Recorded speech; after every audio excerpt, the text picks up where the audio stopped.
Hello everyone, good morning, जय श्री कृष्णा। और अभी टाइम ज़्यादा नहीं हो रहा है और मेरा आज पशुपतिनाथ का व्रत है। मतलब पहला दिन है, तो मैंने सोचा आपके साथ भी क्या क्या पूजन में सामग्रियाँ लगती हैं वो आप सबको भी बताऊं।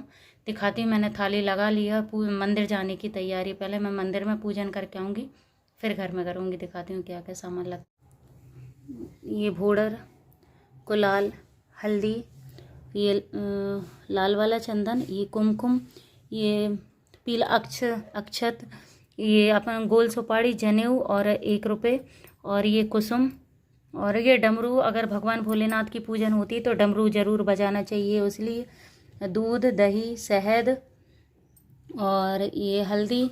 और यहाँ पर मैंने धूप बत्ती रखी 2, और ये समी पत्र, यहाँ पर अकउआ के फूल हैं, सफ़ेद वाले फूल हैं, जासौन का फूल है, और यहाँ पर ये धतूरे के फूल हैं, ये दोनों, और माचिस भी रख लिया। और अगमती वाला डिब्बा है, इसमें घी भी है, तो मैं घी इसी से यूज कर लूँगी भगवान के लिए। और ये 2 लोटा जल, 1 लोटे में सिर्फ भगवान भोले बाबा को ही स्नान कराएंगे, और इस वाले जल में हम सारे भगवान को स्नान कराएंगे। देखिए, ये है मेरे पास घर में पूजन का जो सामान था, मैंने वही रखा है। इसमें वैसे तो भगवान भोलेनाथ की पूजन में बहुत ज़्यादा सामग्रियाँ लगती हैं, भस्मी हैं, ये सब मेरे पास नहीं था, जो था वो रख लिया। और इसमें बेलपत्र नहीं है। मैं जाऊँगी अब मंदिर, तो मंदिर जाके आती हूँ, क्योंकि टाइम होने वाला है और मेरे को आज कहीं जाना भी है कुछ काम से, तो इसलिए फिर आपसे मैं मंदिर में मिलती हूँ। चलिए, आपको भी ले चलती हूँ आज मंदिर।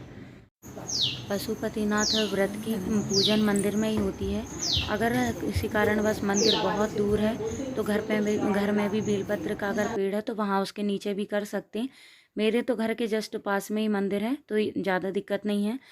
और बेलपत्री मेरे पास नहीं थी, मतलब मैं संडे के दिन तोड़ नहीं पाई थी, तो भोलेनाथ के मंदिर में जो बेलपत्री रहती हैं वो चढ़ी चढ़ाई भी आप चढ़ा सकते हो, तो मैं उन बेलपत्री को धोकर यूज कर लूँगी। और यहाँ पर मैंने संकल्प के लिए चावल और पैसे और गोल सुपारी, इन सब का लिया। आज मेरा पहला पशुपतिनाथ का व्रत है, तो पहले दिन, वैसे भी कोई सा भी व्रत अगर आप स्टार्ट करते हो तो पहले दिन संकल्प लेना बहुत ज़रूरी रहता है, किस मनोकामना से हम व्रत रख रहे हैं। और यहाँ जो लोटा मैं भगवान भोलेनाथ को जल चढ़ाऊंगी, जिस लोटे से, उसमें मैंने थोड़ा सा कुमकुम और चावल डाल लिए हैं।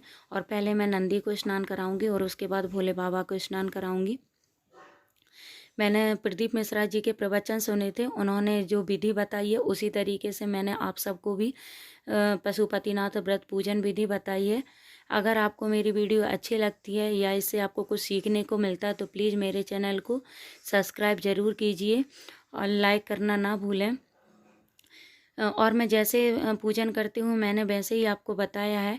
तो यहाँ पर पहले मैंने दूध, दही, शहद, घी, शक्कर, और उसके बाद फिर हम जल चढ़ाएंगे। और घी मैं अलग से नहीं लेकर आई थी, जो बत्ती का डिब्बा रहता है उसी में बहुत सारा घी रहता है, मतलब मैं भर के रखती हूँ, तो उसी से मैंने घी चढ़ा दिया है। और सबसे स्नान करवाने के बाद हम शुद्ध जल से करेंगे। और जो जल लेकर आई थी, मैं बताना आपको भूल गई थी, उसमें मैंने थोड़ा सा नर्मदा जल भी डाल लिया था। और यहाँ पर मैंने बेलपत्री उठा ली है और इनको धोकर मैंने लोटे के ऊपर रख दिए। अब हम चंदन लगाएंगे भोले बाबा को। तो यहाँ अश्वगंध चंदन है, तो मैं पहले वो लगाऊंगी, और उसके बाद सारे चंदन है, लेकिन अब मैंने जहाँ तक मैंने सुना है कि भगवान भोले बाबा को लाल चंदन नहीं लगाना चाहिए, तो मैं वो नहीं लगाऊंगी। नीचे शिवलिंग के जो पिंडी रहती है, वहाँ नीचे जहाँ से जल जाता है वहाँ पर लाल चंदन लगा सकते हैं, क्योंकि वो पार्वती जी के हस्तकमल रहते हैं, तो वहाँ पार्वती जी का स्थान रहता है, तो वहाँ पर आप लाल चंदन लगा सकते हो। और इसके बाद मैं भोडर और गुलाल चढ़ाऊँगी। आप जितना पूजन का सामान लेकर आए हो सब स्नान कराने के बाद चढ़ा सकते हैं। और इसमें ऐसा नहीं है कि बहुत कठिन व्रत है, आप इस व्रत में फलाहार भी कर सकते हैं। मैं तो व्रत में, मतलब कोई से भी व्रत में मैं नमक नहीं खाती हूँ मॉर्निंग में, तो मैं साबूदाने की खीर बना लेती हूँ, मिठाई या फिर मखाने तल लो, ऐसा कुछ जो आपको लगे वो आप कर सकते हैं, व्रत में फलाहार कर सकते हैं। लेकिन अगर हो सके तो नमक नहीं खाना चाहिए व्रत में। और अब मैं बेलपत्री चढ़ा लेती हूँ। बेलपत्री की जो डंडी रहती है वो अपने साइड रहना चाहिए, मतलब हम जिस साइड बैठे हैं उसी साइड हमको बेलपत्री की डंडी का सिर मुंह अपने साइड रखना चाहिए। और यहाँ पर मैं जनेऊ भगवान को पहना देती हूँ। और जनेऊ पहनाने से पहले मैंने उसमें थोड़ी सी हल्दी लगा ली है। बिना हल्दी के जनेऊ ना तो पहनते हैं और ना भगवान भोले बाबा को या गणेश जी को, कोई से भी भगवान को अगर आप जनेऊ पहना रहे हैं तो उसमें थोड़ी सी हल्दी ज़रूर लगा लें। वैसे भी हल्दी के बिना जनेऊ नहीं पहना जाता है। अगर हम लोग भी मतलब जेंट्स अगर जनेऊ पहनते हैं तो उसमें भी हल्दी लगा के ही पहनना चाहिए। यहाँ पर मैंने सारे फूल भगवान को चढ़ा दिए हैं और इसके बाद अब मैं धूप बत्ती लगा दूँगी। धूप बत्ती के बाद मैंने यहाँ पर जोत जला ली है।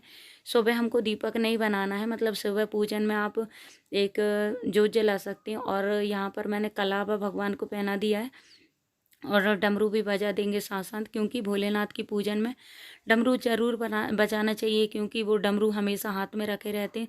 अगर है तो ज़रूर बजाना चाहिए।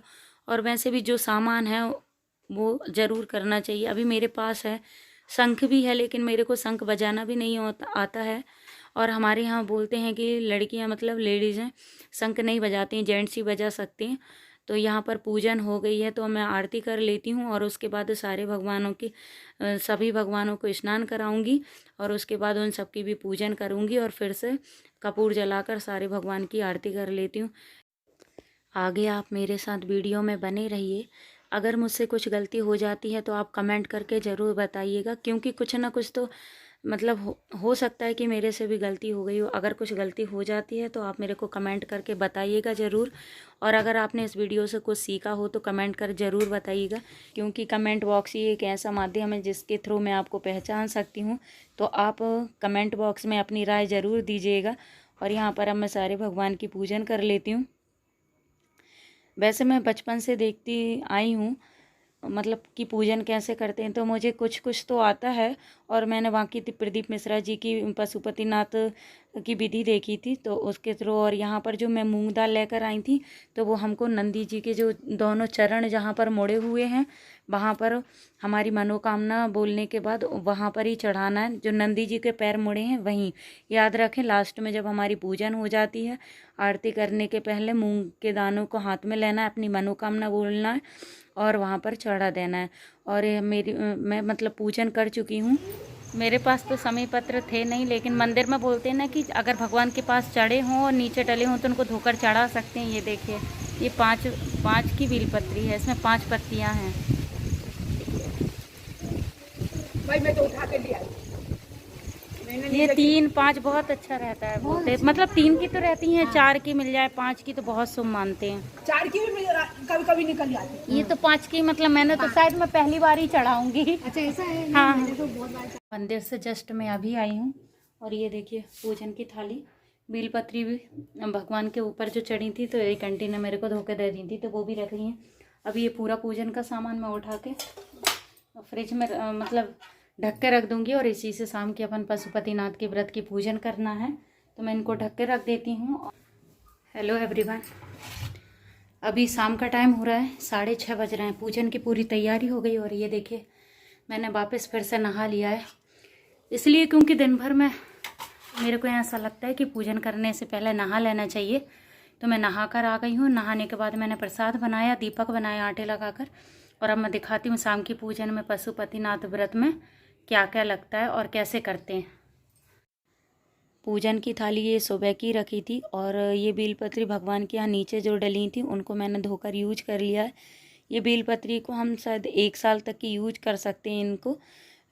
मैंने एक प्रवचन में सुना था, इसलिए तो बेलपत्री को मैंने धो के रख लिया था। और मैंने सुबह बताई थी कि 5 पत्ती की बेलपत्री मेरे को मिली थी, तो इसमें अभी वो रखी भी हुई है। तो यहाँ पर मैंने सूजी का हलवा बना लिया है और आटे में आटा सादा जैसे उसमें नमक नहीं डाला था ऐसे ही आटा लगाया और उसके 6 दीपक बना लिए थे। और सुबह हमको जब थाली लगाना है तो उसमें पूजन का सामान इतना ज़्यादा रखना है कि हम शाम को भी पूजन एक बार और कर पाएँ।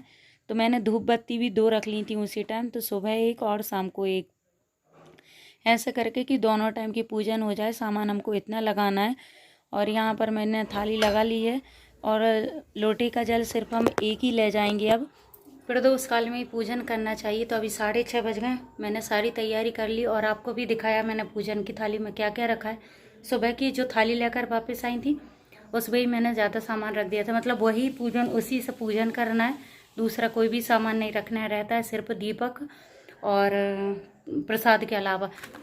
ये जो मैंने प्रसाद बनाया इसके हम 3 भाग में इसको डिवाइड करेंगे, यहाँ पर नहीं करना है। और हलवा गरम है तो मैंने इसके लिए स्पून रख लिया कि मंदिर में इसको 3 भाग में डिवाइड करेंगे। तो 2 भाग हैं वो हम मंदिर में ही रख के जाएंगे और तीनों भागों को, मतलब हमको तीनों प्रसाद के लिए कटोरी नीचे रखना है, भोग लगाना है, उसके बाद ही हम उसको थाली में उठाकर रखेंगे। तो यहाँ पर मैंने 2 दोने रख लिए हैं प्रसाद के लिए, मंदिर ले जाने के लिए, और पूजन की थाली लग गई है। तो चलिए मंदिर चलते हैं। ये देखिए आप, और माचिस का भी याद रखें, मतलब पूजन का आपका पर्सनली सामान होना चाहिए, किसी से कुछ भी नहीं लेना है पूजन में। तो अपना ध्यान से सारा सामान रख कर लेकर जाएं। और चलिए मंदिर, तो यहाँ पर मैं मंदिर आ गई हूँ। पहले भगवान भोले बाबा को जल से स्नान कराती हूँ, फिर दूध, दही, शहद, शक्कर, घी, जो सुबह का सामान थाली में रखा था उन सबसे पहले स्नान कराऊंगी। स्नान कराने के बाद फिर से हम एक बार शुद्ध जल से स्नान कराएंगे। उसके बाद चंदन है तो चंदन, फूल, दूबा, बेलपत्री, समी पत्र, आपके पास जो जो सामान है फिर से आपको एक बार फिर चढ़ाना है। जैसे हमने मॉर्निंग में पूजन की थी उसी तरीके से हम अभी इवनिंग में भी करेंगे।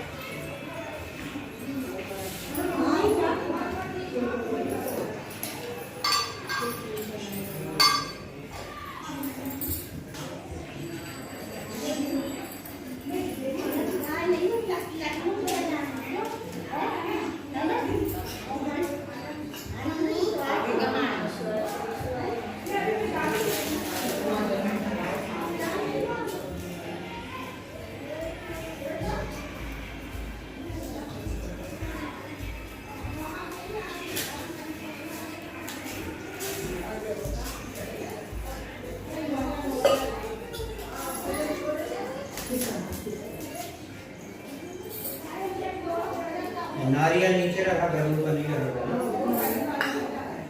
माता जी है ना वो भी दे देंगे, वहीं साइड में वहीं बगल में।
छः दीपक को मैंने नीचे रखा और 5 दीपक जलाए और प्रसाद को 2 हिस्सों में डिवाइड करने के बाद तीनों हिस्से वहाँ पर रखे, भोग लगाया, आरती की और इसके बाद मैं एक दीपक जो बिना जला रखा है उसको उठा लूँगी और एक जो प्रसाद का एक भाग मैं रख के ले कर जाऊँगी और घर जाने के बाद सीधे हाथ तरफ जो मेरा जाते समय जो सीधा हाथ पड़ेगा उस साइड में ये दीपक की पूजन करके दीपक जला दूँगी और इस प्रसाद को किसी और को नहीं देना है, सिर्फ अपन खुद खाते हैं। मतलब जिसका व्रत है, जो मनोकामना के लिए रख रहा है, वो उसी प्रसाद को खाएगा। प्रसाद हमको ज़्यादा भी नहीं बनाना है कि हम उस प्रसाद में से सबको डिस्ट्रीब्यूट कर दें, बस इतना ही प्रसाद बनाएं जितना वो 3 हिस्सों में डिवाइड हो सके। और यहाँ पर पूजन संपन्न हुई।